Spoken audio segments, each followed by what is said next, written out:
The Cold Female by Dale Harlow, narrated by Mike Vendetti. The car smoothly ate up the road. At last a vacation. Even though it was late September, Bill Barnard was on his way. He needed this vacation, doctor's orders. He'd been working too hard at his engineering business. Now that he was on the road, he wanted to get where he was going quickly. He headed directly for a clear, cool lake in the Canadian Rockies, away from telephones, screeching automobile tires, and pounding rivets. When darkness flooded the sky, he stopped at the first motel and flopped into bed. His dreams were troubled with mysterious women floating in and out, and when he reached out to touch them, they dissolved into mist. Next day, around 4 in the afternoon, he began a slow climb up into the mountains, towards the bright flashing sun, which was just disappearing into folds of the harsh, austere mountains. Finally, he came to a small remote settlement. He saw a huge, silent lake. Bill felt a sense of foreboding, as though the sky and land itself were unhappy. He walked into their general store. "Is there a cabin on the lake for rent?" "Well, I guess we could get you fixed up, though the season's over. What in heck's name are you doing up here this time of year?" "I want to relax and fish." "You'll need a fishing license, too. 8 a day is the limit. Any firearms?" "No firearms. How about some food, too?" "Got everything you need. Blanket, wood, and oil for the lamps. Gets pretty cold up here. You can just go down the road around the lake, past the Worthington estate for about 3 miles. That's the cabin. Pretty lonesome up there. Are you expecting company?" "No, just me, no one else." "Name's Joshua Emery, in case you need anything else." He busied himself with the gear. When everything was stowed in the car, Phil drove slowly around the lake, viewing the natural, eye-filling splendor of the sheer cliffs and the cool, green, ominous depths of the volcanic lake. "Just what I need," he said to himself, "peace and solitude." He found the cabin, unpacked his car, and prepared a simple yet filling meal. After a while he made the bed. Before turning in that night, he took a short walk. The wind sighed through the trees. The moon glowed sharp and bright. The effect was unreal. Just a few days ago, he was running around Seattle checking his various construction jobs. Now the strange autumn quiet of the mountains removed him to another world. The birds, too, were hushed into silence. The huge yellow moon hung in the sky, filtering an eerie glow through the massive pine trees. He filled his lungs with good, fresh air. For 3 full days he enjoyed the fresh sunshine and the hiking and fishing. He didn't see another human being. Towards the end of the 3rd day, some heavy clouds formed on tops of the mountains. There were some sharp lightning bursts and a heavy, distant rumble of thunder. On the 4th day it started to rain, slowly at first, then steadily with almost cloudburst bigger. More lightning flashed across the sky and thunder rumbled heavier. A little while later the rain let up, then settled down into a light, steady drumbeat on the rooftops. He was happy with the change of pace and enjoyed the music of the swishing rain. A cheerful fire blazed in the grate. The sweet odor of pine filled the room. Bill alternated between sleep and wakefulness. He thought suddenly that he heard a knock on the door. It was so faint at first that he wasn't sure he heard anything. He listened closely, and sure enough, it came again. He jumped up and opened the door quickly. There stood a young woman, soaked to the skin. She seemed confused, lost, cold. Her lips, he could see, were blue with cold. She had tried to speak. "Please, could you?" She started to reel. He grabbed her and carried her into the cabin. He wrapped her in blankets. He put some large logs on the fire, then went to the liquor cabinet, poured a stiff drink, and carried it back to the bed. She seemed hardly alive, so quiet, and huddled into the warming blankets. She stirred, sat up, and took the drink. First she sipped a small portion, then a large gulp, then another, finishing the drink. Without smiling, she said, "I'm so cold, so terribly cold." Her voice had a musical but strange quality of being far away. "You'd better slip out of those wet clothes. I'll get you some warm pajamas." The rain was still sing-songing on the roof, and the fire with the large logs began dancing higher and sending warming pine-scented air through the room. Plenty to drink and plenty to eat. This was cozy, very cozy. The girl, cold and wet, was still much in need of warmth. She was unsmiling, as though she had something on her mind. She was unusually pretty and young, but Phil couldn't tell how young. Didn't matter. He had someone to talk to on a rainy day. When he came back to bed with the pajamas, she had managed to remove her dress. He saw at once that she was a full-breasted, well-filled young woman. She seemed too tired to unhook her bra. "Here, let me help."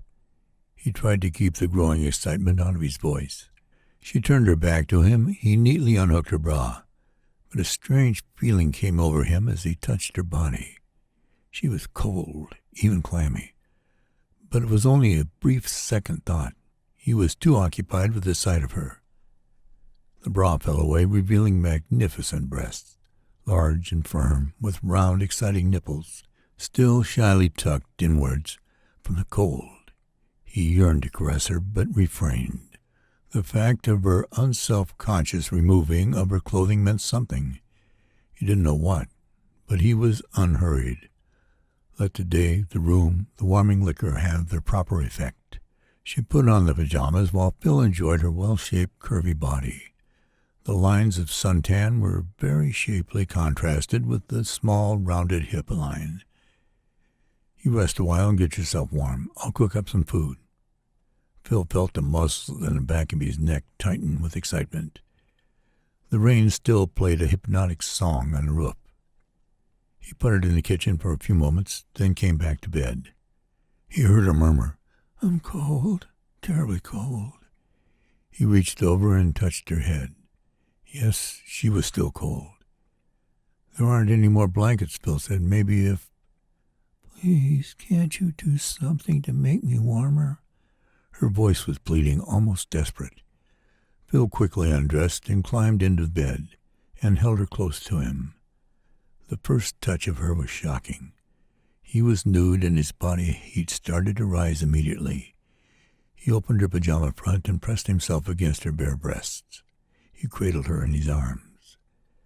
They held on to each other, she reaching for his life-giving warmth, needing it hungrily, he responding to her as a virile man, giving himself to her. Only dimly did he hear thunder and flashes of lightning. The rain began a hard, steady downpour on the roof. The fire was glowing cheerfully in the room, and the odor of wet pine cones made a delicious aroma. A strange magic seemed to permeate the cabin.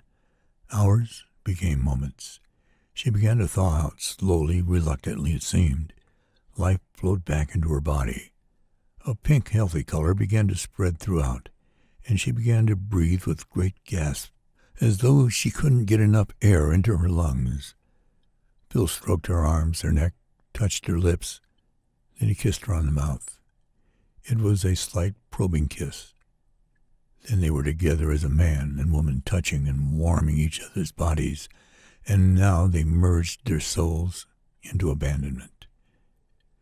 There was never a woman like this, Phil thought afterwards. She is the perfect partner, the fulfillment of every man's dream. That unknown woman, that vague, murmuring desire, the magnificent body, the rolling, heaving breasts, the undulating belly in heated, grasping sexual fire, the dream that every man carries in his innermost heart. Somewhere, somehow, a woman like this will reach out her hand, take him to some secret hideaway, undress for him, and smile, welcoming him to her, and give him the experience of his life. And then disappear into the mists of dreams. I don't even know her name, he laughed to himself. Maybe she's some wood sprite that got lost in the rain. He got up to look for food. He was hungry. Chow time, Phil called to her. She sat up in bed, filling his eyes with beauty. Then she picked up the pajama top, sprung out of bed, walked over to the fire, and warmed herself. What a picture, he thought to himself. If this is a dream, I don't want to wake up. When she was fully warmed, she put on the pajama top and came to the table. She looked into his eyes and smiled. Hello. Hello yourself, Phil replied. Finally, Phil spoke. What's your name? She hesitated. It was this soft, shy quality that made his blood run hot, because he knew what she was like in passion. Sally Worthington, she said softly. What were you doing out in that storm? I live on the other side of the lake. My mother owns some property called Paradise Retreat. I was taking a long hike, and I got caught in the storm, and I got lost, and I... Yes, what happened? Phil asked gently. Nothing. Don't ask me any more questions. She seemed suddenly far away, and the lost look came into her eyes. Okay, no offense meant. I'm glad you came to this cabin. He found it hard to talk to her. Eat some more of this canned turkey. It's delicious. She stood up. I'd better put my wet clothes in front of the fire. I'll have to wear them when I leave. Phil felt depressed suddenly. A lovely, almost magical experience was coming to an end. Perhaps not in the next hour or the next day, but sometime soon it would end. And he knew he would be lonely. He roused himself from these thoughts because even if this was a brief interlude, he wanted to give full attention to its every moment. Are we going to see each other again? Sally shook her head. No, we won't. When I leave here, I want to go alone, and I don't want you to try to see me again. Just remember me, and be contented with that, as I will be with you, wherever I go. Please, I've got to see you again. You can't come into my life, into my bed, and offer me what you did and just disappear forever. I want to spend more time with you. You must, Sally, you must. Please believe me. I would like nothing better, but it's impossible. Utterly impossible. She seemed so sad, so far away. But why? He insisted. She began to cry, softly at first, but then with huge sobs. He went to her and held her close. Finally she calmed down. Then she kissed him. You were magnificent. It was all I ever wanted. She kissed him again hungrily. Then she said, I want you. Please take me quickly, before the rain stops. The rain? He wondered what she meant. She dropped the pajama tops on the floor and stood straight and proud, her breast slightly lifted in becoming challenge to him. He could see the muscles in her thighs quiver slightly. He took his time, looking her over. A woman with desire, expressed raw and pleading. His mind had a single moment to remember the frigid women of his experiences, their cold, unresponsive flesh. Sally, you're the most glorious woman I have ever known. His breath became heavy through his teeth. I'm glad. She whirled a little from him.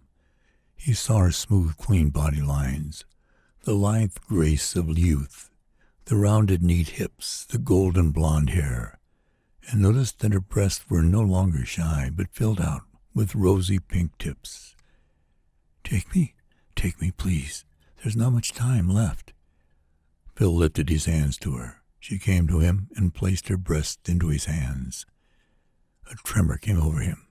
He could feel his whole body come alive as though it were glowing with some celestial fire, some ancient, long-buried passion, and he could forget himself utterly and completely, losing his personal identity in this woman. And before another second's delay, they were locked together, intertwined, bodies pressed close. While the rain poured its sing-song beat on the roof, the fire had reduced to glowing embers, and in the eerie half-light in the cabin, he could see her face contorted with agony and passion.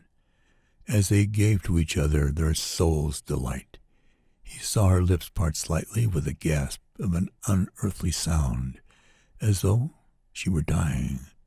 Then she tensed and sunk her teeth into his shoulder muscles and bit him hard. Phil fell into a dreamless slumber.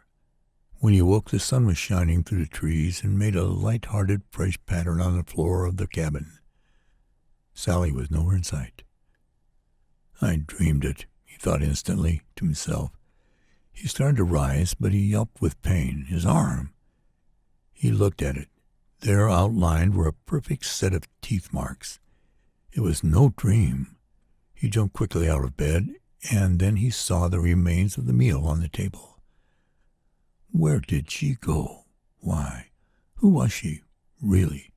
All these thoughts poured through him as he dressed quickly.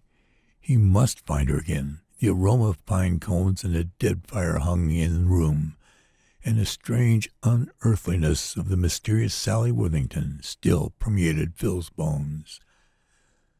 He drove the 3 miles to the tiny village and went into the general store. He decided that he would appear casual, easy, without undue alarm. Mr. Emery greeted him with a grunt. Phil bought a few things and asked about the Worthington estate. Know anything about that place called Paradise Retreat? What about it? The old man said. I'd like to go over there and visit. Why? The old man asked. Gets kind of lonesome in the woods alone. I'm used to company. You'd find no company to your liking there, young feller. If I was you, I'd forget about visiting. It was Phil's turn to ask, why? Look, my boy, there's only a caretaker and crazy old woman living there. Now what would you want with them? Phil hesitated for a moment, then said, what about the young girl, the blonde? Her name's Sally. How do you know her name was Sally? The old man was acting so strangely. Before Phil could say anything, the old man said, It's been 20 years to this month when she died. Drowned in the lake it was. Cloudburst came up sudden like, overturned her boat. Never did find her body, though. It was sure a sad thing. Only 19 years old and all. Too bad she died a virgin. Instinctively, Phil put his hand on his neck. He could feel the back of his neck suddenly stiffen with growing apprehension. His mind inwardly blurted out, No, it's not true. Phil staggered out of the store. The proprietor called after him, You forgot your things. Phil heard nothing. He walked quickly. His mind remembered how cold she was, then how they warmed each other's blood, and the hot breath of the woman upon his chest, those tantalizing, saucy breasts, that eager, moist mouth, the wildness of her desire, then her sadness and disappearance when the sun came up. No, it was all like some crazy dream. Suddenly his arm ached. He rolled up his sleeve. There, burned into his flesh, was a perfect set of teeth marks. Wherever you are, Sally, you didn't die a virgin, Phil murmured to himself. He walked slowly up the road to his cabin, lonelier than he ever felt in his life. This has been The Cold Female by Dale Harlow, narrated by Mike Vendetti. Production copyright 2024 by Mike Vendetti Productions. www.mikevendetti.com